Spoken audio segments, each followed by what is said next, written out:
கடைகளில் ஆவின் பொருட்கள். தமிழ்நாட்டில் உள்ள நியாய விலை கடைகளில் பால் மற்றும் உப பொருட்களை விற்பனை செய்ய ஆவின் நிறுவனம் திட்டமிட்டுள்ளது.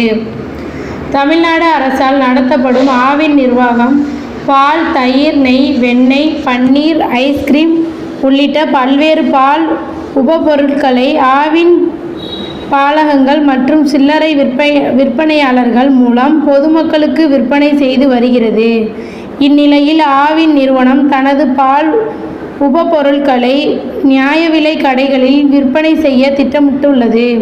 இது குறித்து ஆவின் அதிகாரிகள் கூறியதாவது: தமிழ்நாட்டில் கடந்த நிதியாண்டில் மட்டும் ரூபாய் 524 கோடி மதிப்பில் ஆவின் பால் மற்றும் பால் உப பொருட்கள் விற்பனை செய்யப்பட்டுள்ளன.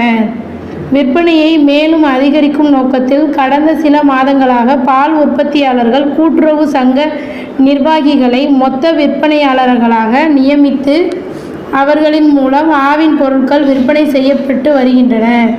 இந்த திட்டத்தின் மூலம் ஆவின் பொருட்களின் விற்பனை சுமார் 20% உயர்ந்துள்ளது.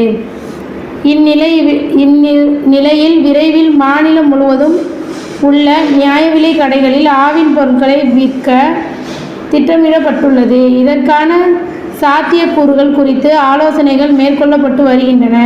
இந்த திட்டத்தின் மூலம் மாதந்தோறும் ரூபாய் 8 கோடி முதல் 9 கோடி வரை கூடுதல் வருவாய் கிடைக்கும் என்று எதிர்பார்க்கப்படுகிறது என தெரிவிக்கப்பட்டுள்ளது.